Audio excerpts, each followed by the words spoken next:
Hi everyone, for the remainder of Unit 9, we're going to be looking at hypothesis testing. So this is the first question. We don't quite get to the p-value in this question, but there is some information that I'm going to need, and I'm going to want to grab it from this new Excel template called the hypothesis test one. So down here, as you can see, I have a link to this, and this will be beneficial in helping. You could, of course, use Minitab as well. You'll need to search some YouTube videos on how to do hypothesis testing in Minitab. But here we go. So essentially what this is, spinning a coin, unlike tossing it, may not give heads and tails equal probabilities. So in this case, they spun the penny 100 times and got heads 42 times. And we wish to see how significant this event is against equal probabilities. All right, so the first thing they want is the sample proportion. Well, the sample proportion is automatically calculated in the Excel template. So let's see how we would type some of this information in. All right, we could probably answer the multiple choice one here right away. Heads do not make up half the sample. In this sample evidence that the probabilities of heads and tails are different. Take P to be the probability of getting heads in the spin of a penny. Which hypothesis do we wish to test? So, because it says heads and tails are different, we want to suggest that the probability should be, the proportion should be 0.5, but in fact, we're not getting 0.5. So the one we want is this one right here. All right. So why did we select this one?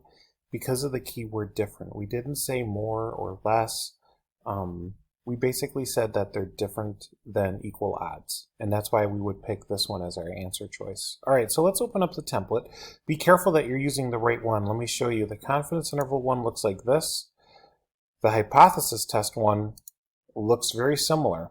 You'll notice the difference though right away is that there's several more cells that we have to put numbers in. Okay.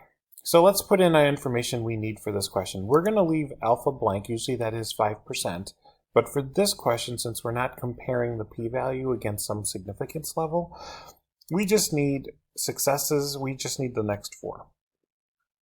All right, so we have 42 successes, and the sample size is 100. Okay, so we get 42% was heads. The population proportion. So notice what this is asking here. It says up above here, it says the null hypothesis. So if I go back to the question, the null hypothesis is the H0. That says P equals 0.5. Great. So all I have to do is use 0.5 right here.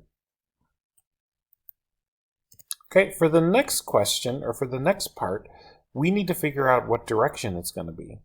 All right, so if I click on this little drop-down arrow, it says left tail, right tail, or two tail. And two tail is the one that's not equal to. So that's the one I want to choose.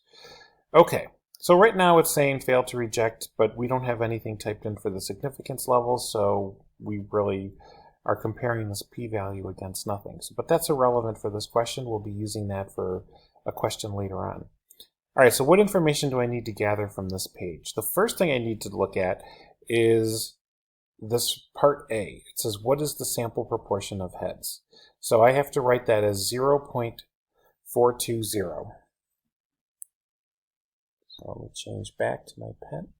So I would write 0.420. All right, and then it says compute the z-test statistic. All right, so that also has been calculated for us, and we have it right here. See where it says test statistic? Okay, so that's negative 1.60. All right, so let's type that one in. So negative 1.60. All right, and that's all the information I need for this question.